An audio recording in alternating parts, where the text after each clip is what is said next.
In the name of God, the compassionate, the merciful, welcome, friends, to the 47th episode of Crime and Punishment, a legal podcast, not a political one. The official podcast of the Invictus Law Firm, PA, a criminal defense law firm in Orlando, Florida, the city beautiful. The website for this law firm is augustusinvictus.com, and that is me, yours truly, the host of this program. Today, I hope I did not oversell this episode. I said that we would be talking about changes in legislation that would recognize abortion as homicide and this promotion of transgenderism by parents as child abuse. I say I hope I didn't oversell it because these things are obviously not cemented. These things are on the frontier, right? And one of these cases, at least, the Louisiana law that would have declared abortion homicide has apparently been withdrawn. So this is not something that I hope you didn't get too excited to hear some news about how the country's been saved overnight, or the natural law has suddenly reemerged since last we met here last Friday. However, still a lot of important stuff going on in the news, including white supremacists and law enforcement, possible criminal charges against the leaker at the Supreme Court. But first, let's talk about the important stuff, like signing up for the newsletter, which I've just put in the chat there, or helping us out because you would not believe the technical things I had to do in order to get this broadcast going today. So maybe buy some delicious t-shirts and send us some of that sweet t-shirt money so we can get some new equipment for this program. Let's see. Looks like everybody is hearing it. Christian Augustus, best Augustus. So glad he came over to the winning side. Ashley, good to see you. Hey, Kiva, what is up? My man Brian, good afternoon from the east. Ulfric, love is everything. How's everybody going? This looks like everybody can hear us. All right. So, let's, now that you've got the links to the, what is that called? The newsletter and the YouTube, or not the YouTube channel, you're listening to YouTube. We are simulcasting, by the way. I forgot to say this in the past, 10 episodes. We're simulcasting to DLive, Twitch, YouTube, Facebook, LinkedIn, Twitter, everything. I did not figure out how to do those cool new audio rooms on Twitter. It's been a wild week, everybody, in the house of Invictus. So a lot of big things happening, but now you have the link to the newsletter and the viral style. That's what I was trying to get at there. Let's talk first about declaring abortion homicide. Like I said to those of you late to class, I hope I did not oversell this show because this did not go forward. However, the fact that it was even brought forth is amazing, and an indication of where things are going given recent events. This is from Reuters. It says, Louisiana lawmakers withdraw bill declaring abortion homicide. A bill in the Louisiana legislature aiming to charge women and their doctors with murder for obtaining or providing abortion services was withdrawn from consideration on Thursday amid outrage and a successful effort to amend it. The measure by State Representative Danny McCormick would have abolished abortion in the state. They didn't bother to proofread this one. But it is clearly on the side of abortion, quote-unquote, rights. It would have abolished abortion in the state, granted constitutional rights to all unborn children from the moment of fertilization, and classified abortion as a homicide crime. So, yeah, it was withdrawn. Too bad. However, can you imagine a bill like this having been put forward even a couple years ago, even last year? The winds of change are in the air now. It's like cue Phil Collins, right? In the air tonight. Now everybody knows what's coming, which is why the opinion was leaked, as we discussed last week. And for those of you who missed class last week, someone at the United States Supreme Court leaked the draft opinion by Justice Alito that is going to overturn Roe v. Wade. Not to say that abortion is murder, but to say that the question of abortion is not for the federal government to decide. It has nothing to do with the Constitution. This is a states' rights matter. States should be deciding what happens with abortion, so we're going to send it back to the states, and it was wrong of us at the Supreme Court to arrogate that authority and take over and just make a blanket statement nationwide about abortion. That's going back to the states now. A lot of very insightful liberals have pointed out, and again, we here at Crime and Punishment have no political views. This is all legal analysis. We take no stake in this matter, politically speaking.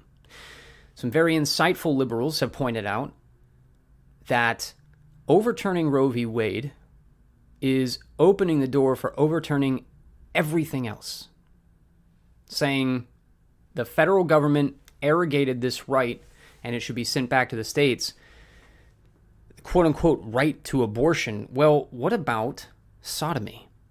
What about contraception? What about gay marriage? All of these things are now up in the air all over again. Some very, very insightful people have pointed out, what about Brown v. Board of Education? What about the desegregation of the schools? Did the Supreme Court arrogate authority that was rightfully placed in the states on that issue? And if you overturn Brown v. Board, it would just be a completely different country. But now that we've got it out there in the air that actually what the Supreme Court has been doing for the past, 5 decades or more has been completely illegal, has no basis in the Constitution whatsoever, they're just making things up, and now we're going to set it straight, well, this whole program is now in jeopardy. What an exciting time to be alive. So, yes, this thing in Louisiana, the bill was withdrawn. Okay.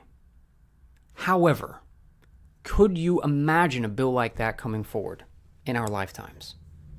It's incredible. Exciting times we are living in. And I only say that legally speaking, not talking about politics. It's a legally exciting time to be alive as a member of the legal profession. By the way, that reminds me, I had a conversation earlier this week. I won't say with whom, obviously. I never name names on here. I won't even say where the person's from or what the person's line of work is. All I'm going to say is this. My counsel was asked concerning what a certain marginalized group might do in terms of lawyering. Right? If you had a group of people who was hated by the globalists, a group of people against whom all the machinery of government and media had aligned, a group of people with zero sympathy, with no big think tanks and money donors, no legal defense funds, if you had a group like that, and you had a bunch of people who wanted to go to law school to defend those people, to defend their rights, what would you do?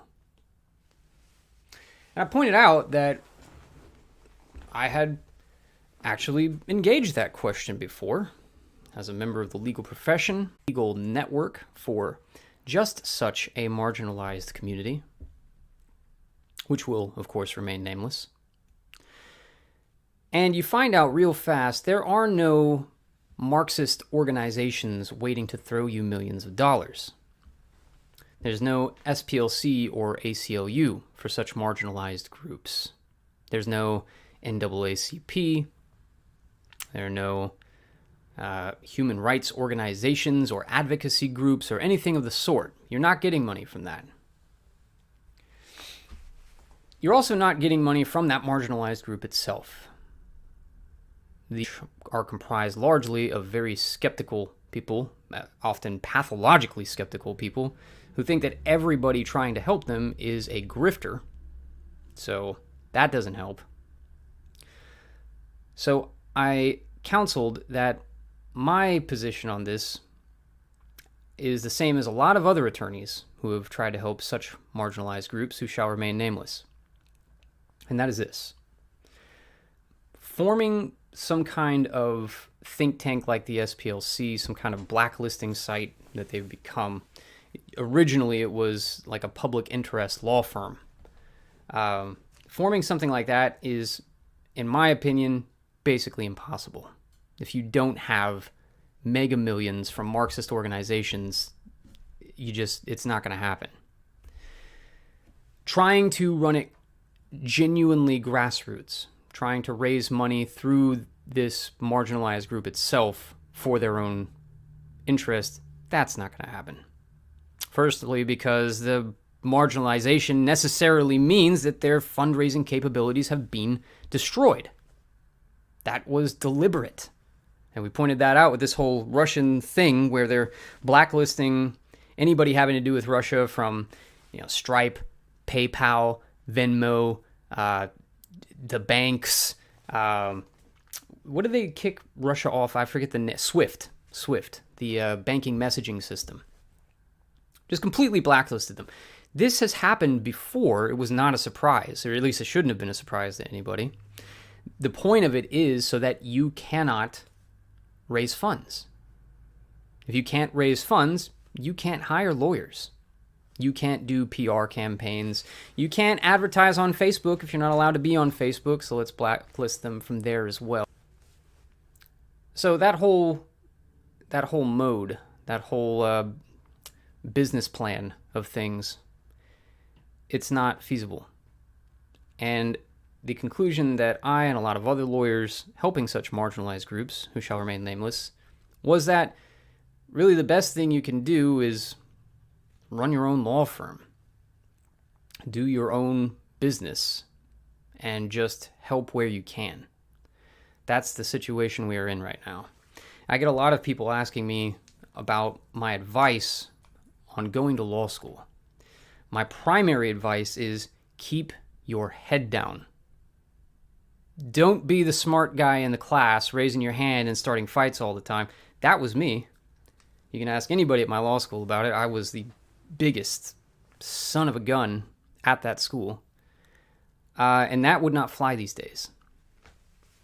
I suffered a lot of repercussions about that anyway, and that was before all of this madness and hysteria came about. So my number one advice is keep your head down, get through your classes, ace the classes, apply to the bar, establish yourself, and then maybe you can have a political opinion or help a marginalized group. Until then, you're just begging to be martyred, which is not intelligent. My second advice for people going to law school or considering law school is piggybacking on what I said before, which is don't go into it thinking that you're going to start some SPLC or ACLU for this marginalized group in which you have a personal stake, because that is a pipe dream, in my opinion, my humble legal opinion. Don't do that. Instead, aim for going into a certain area of law, and I would recommend basing your law school decision on that, on what you want to do. For instance, as a bad example, I went to DePaul. It's public information. Everybody knows that already. I'm not giving away any secrets here. I went to DePaul, a Catholic school in Chicago. It was an IP school, intellectual property, right? I had zero interest in intellectual property. My certificate is in international and comparative law. I wanted to do international criminal law. As anyone listening to my programs for any length of time knows, international law was my academic background. I went to an intellectual property school. That was stupid, right? We had a great international law program. I had great mentors. We had the International Human Rights Law Institute, for which I worked. We had great professors of international law, but that wasn't what the school was known for. If you're going to go into international criminal law, maybe go to a school that is well known for international criminal law. And if your desire is to help this unnamed marginalized group in which you have a personal stake, and your aim is to help them in criminal court because they're being prosecuted all over the country with no one to defend them and all their defense attorneys throw them under the bus, then I would recommend your plan being, where can I best learn criminal defense? Where can I go that teaches criminal defense, that is known for their criminal defense program, that has a criminal defense appellate program or trial clinic? Where can I go that has a criminal defense program where I can intern at the state attorney's office, the prosecutor's office? They call them state attorneys here. They're district attorneys elsewhere. Whatever you call them, the prosecutor's office or the public defender's office. How can I go to law school for criminal defense and intern at a criminal defense firm? These are what you should be thinking about. These are the questions you should be thinking about. Not, what's closest to home or what's, most reasonable or what's, I don't know, whatever people decide. How am I going to be making bank when I get out? Although, I guess if your MO is to help financially, if you're that kind of lucky son of a gun and you've got the money and you want to make bank getting out doing, I don't know, corporate law or investment banking law or whatever, and your plan is to just fund this marginalized group, then great, whatever. My point is that you should have an end in mind. Begin with the end in mind. That's my advice to everybody all the time, including my own kids. Think about what you want to accomplish and work backwards from there. So if you want to make a lot of money and give money to this marginalized group, then decide where you want to go that makes a lot of money. That will be a high investment on your return. If you want to go, however, to learn criminal defense and to defend these people, then you should make that your primary consideration in law school. And if you want to, on the other hand, be a prosecutor, God bless you, then maybe look into that. What school pumps out the best prosecutors, right? And how can you become a prosecutor at, say, the federal, the U.S. Department of Justice, or, where's the B line for that? What school do they do? So those are my advices, as St. Arnold would say. So I forget why I even started on that. Something triggered my memory about being asked about that. So this is what's happening in Louisiana. Back to the article here. It was removed, that is the bill that would name abortion homicide. It was removed from discussion by McCormick late Thursday after opponents amended it to say that women could not be charged with murder for seeking or obtaining an abortion, and by inserting an exception to the state's abortion ban for the life of the mother, the state's legislative information website showed. After the amendments, the measure was returned to the calendar, the website showed. Prosecuting women, now that's just the matter-of-fact stuff. Now let's get into, this is a Reuters article. Prosecuting women for obtaining abortions is not favored even by many anti-abortion groups, and the Louisiana Right to Life group said last week that it opposed the bill. Why not? I don't know anything about Louisiana Right to Life, but why would a Right to Life group be against prosecuting someone? Their entire message is that abortion is murder of an innocent life. Why would you be against prosecuting that? It almost seems like this writer from Reuters is cherry-picking some random, or not random, but some, no-name anti-abortion group that suits their purpose, and they're putting it in this article to slant it. But that would be uncharitable. The group said on its Facebook page, that is Louisiana Right to Life, on Thursday that they did not expect the measure to return for further consideration during the legislative session. Quote, Louisiana Right to Life applauds the Louisiana House of Representatives for united stand for life and for moms, end quote. Well, that's not exactly the same thing, is it? Saying that Right to Life groups want to, or don't want to prosecute people who commit abortions, that's a completely different thing than saying we want an exception for the life of the mother, right?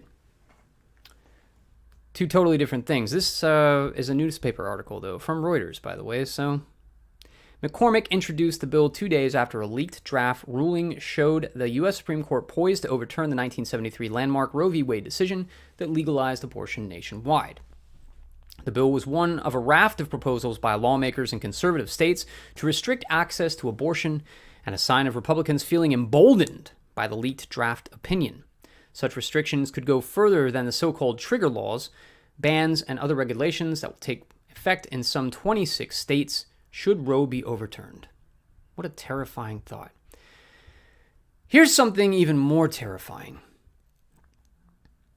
The Texas Supreme Court has overruled an appellate court. It has ruled that investigations into the parents of transgender youth for possible child abuse can continue. Yikes. That is one of these, what do you call them, moments or trending stories on Twitter. So that's front and center. And they're advertising the AP article on it, which is titled, Mixed Texas Ruling Allows Trans Youth Parent Investigations. Yikes. That's scary. Before we get into that, let's go to the chat here.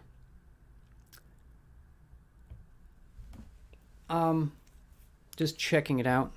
A biznat. Ashley has called me a biznat.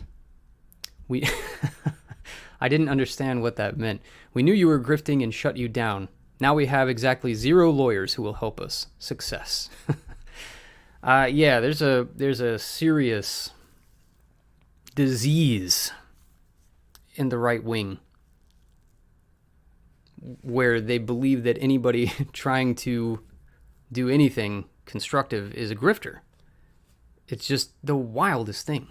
I cannot count the times I've been called a grifter. Before I came to love Big Brother, of course, before this program that you know before you, back when I was a right-wing person who cared about politics and was trying to help the right wing legally, I can't count the times I was called a grifter and accused of trying to make money off the far right or the white nationalists or whoever was being helped, right? Incredible. You have no idea how little money there is in that movement, right? Like any marginalized movement or group that we will not go into or name.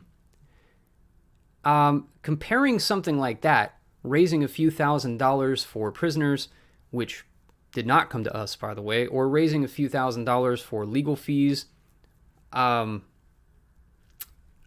God, do you have any concept of how much money law firms make? Like even legal aid societies make more money than that. You could be a public defender. Notoriously the worst paid lawyers in America. And you could make just hand over fist compared to what you make in a legal defense fund for the far right. It's incredible. So yeah, biznat, I guess I'd prefer to be called a biznat to a grifter. In any event, I have no stake in that. I don't have any legal defense funds. I have no involvement in politics, so it's somebody else's problem now. Mr. Boston is asking, is there something wrong with not being political? Most Americans do not vote. No, I think it's great. Should be no politics. Mystique, oh my God. How is it hanging? It has been a long time. Hope you're doing well. So, let's get back into this. The AP article being advertised by Twitter, Mixed Texas Ruling Allows Trans Youth Parent Investigations. This is also in the Wall Street Journal. It's also in NPR. Texas Supreme Court okays state child abuse inquiries into the families of trans kids. In fact, let's just read the NPR one because you know NPR is better. And also NPR, we got fewer articles. Well, it's AP though. All right, let's do AP. Just flipping a coin here. The Texas Supreme Court on Friday allowed the state to investigate parents of transgender youth for child abuse, while also ruling in favor of one family that was among the first contacted by child welfare officials following an order by Republican Governor Greg Abbott. This was published an hour ago, so you are hearing it first here on Crime and Punishment. So by Friday, they mean today. This decision came out today. The court did not rule on the merits of the investigations, which were the first of its kind in the U.S., only that lower courts in Texas overstepped by trying to block all cases from going forward. The mixed ruling by Texas's highest civil court, which is made up of 9 elected Republican justices, comes at a moment when GOP lawmakers across the U.S. are accelerating efforts to impose restrictions on transgender rights. That right there is a lesson in framing. To impose restrictions on transgender rights, GOP lawmakers across the U.S. are accelerating efforts to impose restrictions on transgender rights. Amazing. They're not saying GOP lawmakers are trying to prevent child abuse by insane parents who are trying to talk their kids into cutting off their penises. Because they're not really a boy. There's not really such thing as sex or gender. These are social constructs. Which is why you need hormones and therapy for life and reconstructive surgery to make it so. Because it's not real. Instead of framing it, this is AP, by the way, instead of framing it as these heroic GOP lawmakers across the U.S. are accelerating efforts to protect children from insane parents, they instead frame it as GOP lawmakers across the U.S. are accelerating efforts to impose restrictions on transgender rights. I remember to this day where I was when I first heard about this insanity. I was in a hotel in Miami, and I heard it on the news machine, on the television. This fight in the Carolinas, North Carolina, over transgendered people in the bathroom. I thought it was a joke. I had no idea that this was going to be the next war. It's insane when you think about it in retrospect, how it started with, well, transgender people should be able to use, any bathroom they want. If a man considers himself a woman, why can't he use the women's bathroom? And vice versa. If a woman considers herself a man and now he's a himself, well, why can't that himself use the man's bathroom? Totally innocent argument, you would think. I mean, the fight originally was over, well, what if there are men who don't really think they're women and they're using this nonsense to get into the women's bathroom? Or what if they're just messed up in the head, really do think they are women, and now they're in the bathroom with young girls? 8-year-olds, dude.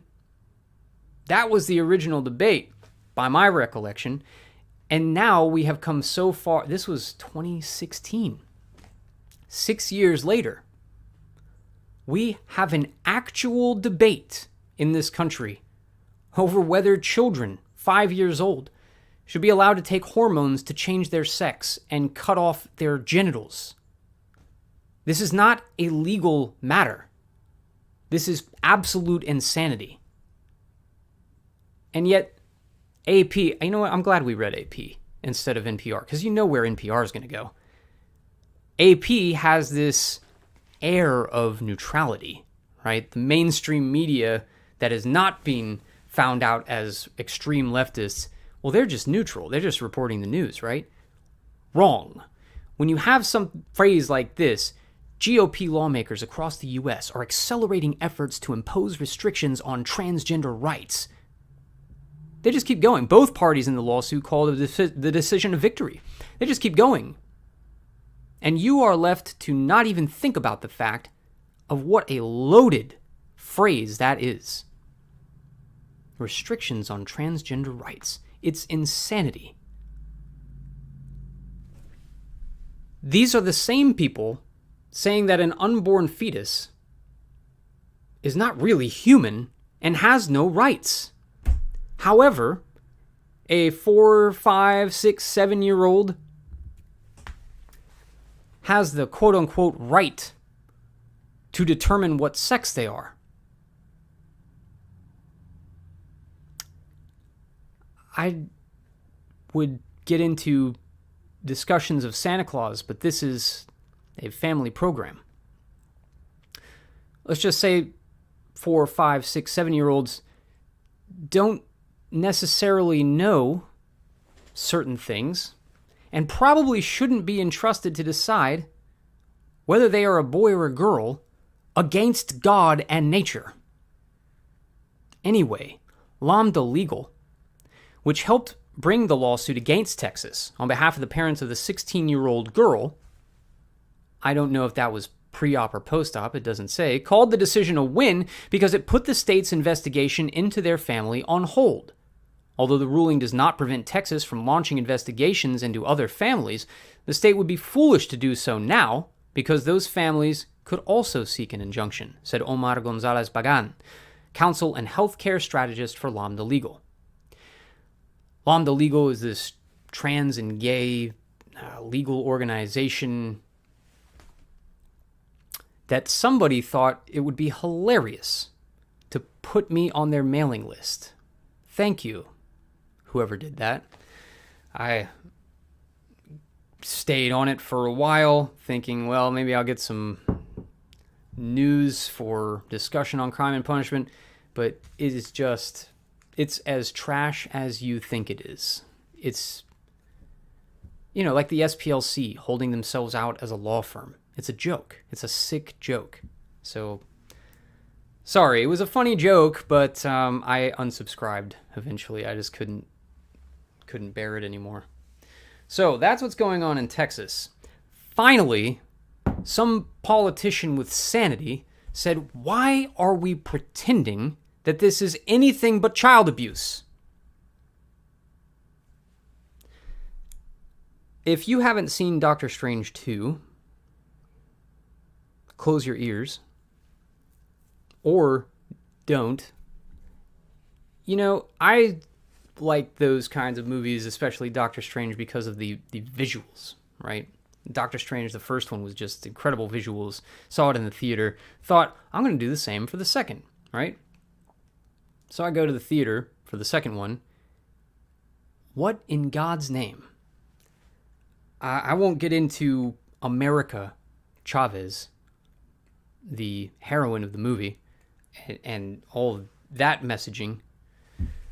I will point out the gay rights flag that America Chavez is wearing throughout the movie, and her two moms. It's just like those crazy lunatic right-wingers who were sounding this trumpet, well, if you allow gay marriage, then everything else is on the table. Adoption by gay couples is on the table. Marrying animals is on the table. Whatever, it's all on the table. And the other side said, no, that's absolutely not true. We're talking about two consenting adults who love each other, and they are married, and the church doesn't run this country. There's separation of church and state, and so on and so forth. All of these arguments, just like the transgender issue where, well, it's just somebody wants to use the bathroom, for the love of God. I mean, what if there's a man who thinks he's a woman and wants to use the women's bathroom, but no, he has to use the men's bathroom. Well, now he's going in there, cross-dressing, looking like a woman, and what kind of message does that send? Well, I don't know, use a porta potty, but it's not a legal issue. Likewise, well, if we allow gay marriage, everything's on the table. No, no, no. This is just a private matter. Kind of like that Griswold v. Connecticut case we were talking about last week. Now that Roe v. Wade is being overturned, liberals are rightly concerned that everything else is up for chopping, including the case that said contraception is none of the state's business. What happens between a husband and wife in the bedroom is none of the state's business. And that's how it was sold originally. The state can't pass contraception laws because we're a husband and wife. the state can't tell us what to do in our own bedroom. I'm actually inclined to agree with that, as I said last week. However, that is the foot in the door. It goes from that to, 13-year-olds can have IUDs, to teenage girls can have abortions and don't have to tell their parents, don't have to tell anybody. It's nobody else's business. Privacy. My body, my choice. You start with the state can't tell a married man and woman not to use contraception, and you end with 13-year-old girls getting abortions without telling their parents. When you are a crazy right-winger back in the day, before any of us were born, and you're saying, this is what's going to happen, you get the response, that's a slippery slope. That's a fallacious argument. That would never happen. You're talking about a sequence of events that is so improbable and illogical that it's a logical fallacy to bring it up. It's not a real argument. Saying that the state can't tell a husband and wife not to have contraception does not mean that teenage girls are going to be having abortions en masse across the country. That's insane. That's a leap that is so illogical, it's not even to be entertained. And here we are, all these years later, and that is exactly what happened.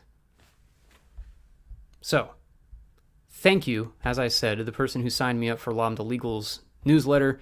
That was hilarious, but I had to unsubscribe. Let's talk about... Oh, no, let's not read that. Bloomberg Law put out an article, Move to Scrap Roe Opens Justices to Politicians in Robes Label. Yeah. So the argument is, well, if they overturn Roe v. Wade and say, this goes back to the states, we arrogated that authority, this was wrong. Well, now, because it's a bunch of conservative justices who did this, they're opening themselves up to the label that they are politicians in robes. This is just a political statement by these unelected persons on the Supreme Court. What a miscarriage of justice. What a violation of the Constitution, and so on and so forth.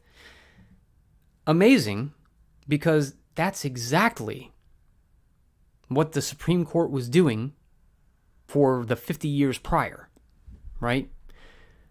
Roe v. Wade was one of those opinions. Brown v. Board of Education was another. Stating that publicly is not something that will earn you a lot of friendship in the legal community, but that is the case. These cases were not built on anything constitutional. These opinions were issued on purely political motives. It's now being overturned. So for Bloomberg Law to issue an editorial that, well, now they're acting as politicians by overturning Roe v. Wade. No. As a matter of fact, for the first time in our lifetimes, the Supreme Court is doing its bloody job. Holy crap. So no, I'm not going to read that article. Let's read this one. The ABA Journal. One of my favorite punching bags. But I like this article. Could SCOTUS, the SCOTUS is the Supreme Court of the United States, could SCOTUS leaker be charged with a crime? Espionage Act wouldn't apply, but other laws might. What an interesting article. Also interesting, if you ask me, that we still don't know the name of the leaker. Why do they not know who did this? Why has their name not been published? Like I said, if this were the other way around, the FBI would have had them by the end of the day. So, looking at the chat here. Could the person who leaked U.S. Supreme Court Justice Samuel Alito's draft abortion opinion be charged with a crime? So, as you know, Chief Justice Roberts said that it was a betrayal of the Supreme Court, that they were going to investigate it, and that they were going to do something about it, right? I don't know what that is. There have been articles ever since about, well, what can the Supreme Court do? What can be done about this leak? And one of those articles that I read was about law clerks, people who come to work at the Supreme Court, and they are lectured severely by the justices for whom they work. One of them directly quoted Justice Scalia as saying, if you ever betray the confidences of what goes on in this office, I will personally ruin your career for life. That's really the extent of what they can do, apparently. But this article, they're going to discuss some other possibilities. It's possible, says the writer, even though the Espionage Act wouldn't apply, say experts who wrote for Bloomberg Law, and which we just looked at, and spoke with Reuters, which we also looked at, Wired, PolitiFact, and the Washington Post. Man, it's like there's a theme. There's a theme in the publications consulted by the American Bar Association, isn't there? But let's move on. That law applies to classified information, that is the Espionage Act, and court opinion is not classified. So, the Espionage Act would not apply. The application of some laws would depend on the situation. If the person who leaked the opinion hacked into a computer to obtain it, there could be a prosecution under Section 1030 of the Federal Criminal Code at Title 18, according to the Bloomberg Law article by 3 former federal prosecutors. And if the person falsely denied involvement during the investigation, there could be a prosecution under Section 1001 of Title 18. It doesn't say it here, but I'm pretty sure that would be the false statements to federal authorities, which I believe is about 5 years. I'm tempted to look it up, but let's keep rolling. We have 15 minutes left. Otherwise, the most viable theory is theft of government property under Section 641 of Title 18, according to tweets by Orrin Kerr, a criminal law professor at the University of California at Berkeley, who also spoke with Reuters. The paper used to print the opinion is likely valued at less than $1,000, putting the crime in misdemeanor territory. But the value could be higher if confidential information qualifies as a thing of value. Federal courts have differed on whether theft of an intangible good is a violation of the law, according to Wired. But the U.S. Court of Appeals for the District of Columbia Circuit has held that information can be a thing of value under the law. Several other laws could also apply. According to former federal prosecutors writing at Bloomberg Law, the leaker could be accused of these Title 18 violations: corruptly influencing an official proceeding by seeking to change justices' votes under Section 1512c2. I would think that would apply, as a matter of fact, especially with the insane charges we have seen for this Capitol riots thing, the January 6th investigation, right? Former U.S. Attorney U.S. Attorney General William Barr seemed to reference that law in an interview after the leak with radio host and journalist Megyn Kelly, according to PolitiFact. Disclosing confidential information as an officer or an employee of the United States under Section 1905. Now, they've already said it was not confidential, right? So that probably would not... No, classified, it was confidential, just not classified. And conspiracy, the last one, conspiracy to defraud the United States under Section 371. The allegation would be that the leaker deprived the court of the right to announce its decision at the customary time. The theory was used to charge a Supreme Court law clerk in 1919, who shared an opinion on railroad properties with financiers before its release. At the time, insider trading was not a crime, according to the Washington Post. The prosecutor later dismissed the case. Well, that's a different story. The railroads, if you don't read Supreme Court opinions for fun, the railroads had a heck of a time in Supreme Court in the early 20th century. They're just case after case after case. Cases even about, well, you should stop a car and get out of your car and look both ways. I mean, there's a lot of railroad legislation back then. 1919 was also the year that the World Series was fixed, Chicago White Sox. Anyway, that theory, conspiracy to defraud the United States, that might make sense in a financial setting, but honestly, these are all stretches, except for, I think, corruptly influencing an official proceeding by seeking to change justices' votes under Section 1512c2. There was also an article about, and I think it was the Washington Post, about how it is illegal to protest outside of the justices' homes in an effort to change their ruling or their vote on a ruling, which is explicitly what they were doing for the past week. So, these are some ways that this could... I don't understand what that music is doing outside here. I guess that's what happens when you practice criminal defense, right? Anyway, that's what's going on in the SCOTUS leak. I think, however, the more predictable thing that's going to happen, maybe not that he'll be charged with a crime, but that, assuming it's a lawyer, they would be disbarred for this. And should be. I mean, no matter how heroic you think he is, if you're a liberal, if you're on the left, anywhere at all, no matter where you are on the political spectrum, and you think it's an heroic thing that he did, betraying the Supreme Court and trying to stop the overturning of Roe v. Wade, you can't argue that what he did was not 100% supremely unethical. To my mind, as an attorney, the least that should be done is disbarment. And I don't say that lightly. I'm not a big fan of, bar investigations. It's just a lot of times they're frivolous. A lot of times they're harassment by certain people. I'm not all about, filing bar complaints against everybody, but in this particular case, I don't know who could say with a straight face that this guy should not be disbarred if it turns out to be a lawyer, which it has to be, right? But that's what's going on with the Leaker case. Oh, right. White supremacists and law enforcement. We want to talk about that. The accused subway shooter in New York pleads not guilty to terrorism, of course. But we've only got a few minutes left. I want to read this one here, and I'm going to switch the picture so that you can see home of the Vikings. Let's celebrate all cultures. That is the picture on this NPR article titled, Las Vegas Struggles with Rising Violence in Schools.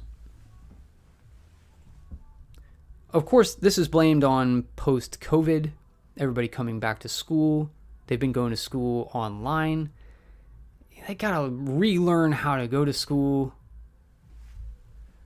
Nothing to do with all cultures or, God forbid, race. The word race does not appear in this article.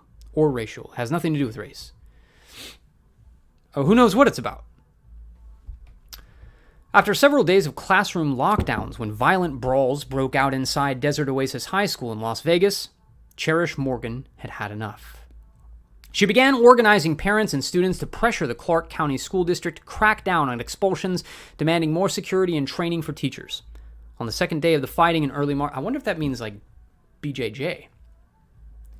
Imagine if you had jiu-jitsu training for teachers. This would not be a problem anymore.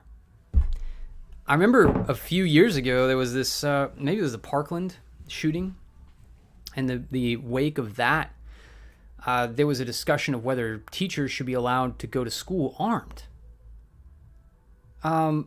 Yeah, okay, granted. If you've got a kid with a rifle, right, and you're armed with jiu-jitsu, I don't like your chances. But if we're talking about school violence, brawls at school, teachers getting assaulted in fistfights or attacks by students, obviously teach them jiu-jitsu. A lot of jiu-jitsu guys, especially, I see Tom DeBlast talking about it all the time, about how cops need to be trained in jiu-jitsu, and they maybe stop shooting people all the time. But let's face it, cops are, by and large, bloody cowards. You've seen too many videos where somebody, especially the one where the cop has the gun trained on the guy and says, "Get your ID." He starts reaching for his ID. He says, "Don't do that." Starts yelling at him about reaching for a weapon. He said, "You just asked me for my ID. Do you want me to get the ID or not?" And the guy is shaking. You can hear his voice shaking. The cop, that is. The cop. Tells him to get his ID. He gets his ID, blows him away. The cop murders the guy on camera because he was so terrified that the guy was reaching for a gun when he himself asked the guy to reach for his wallet. What would happen if you didn't have to pull the gun out at all, right?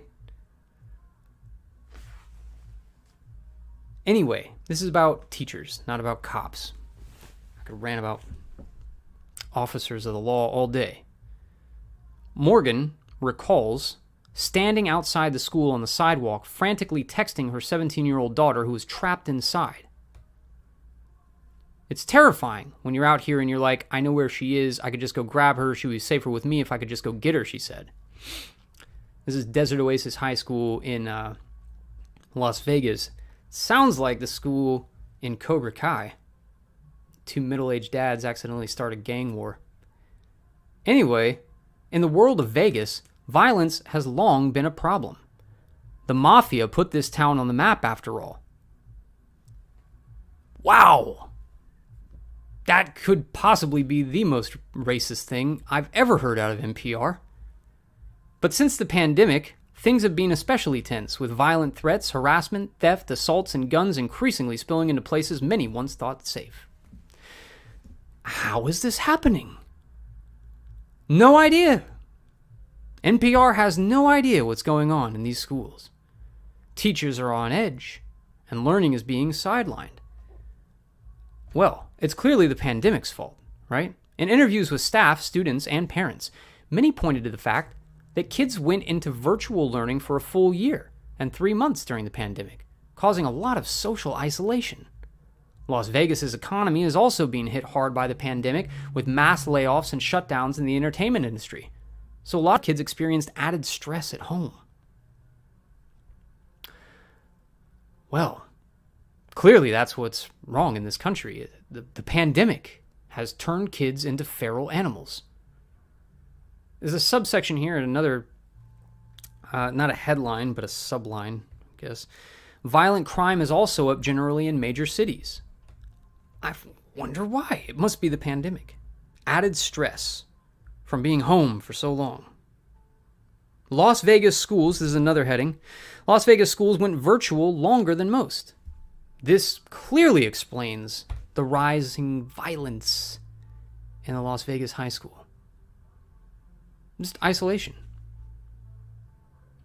Well, thank God we got the fact checkers on the case.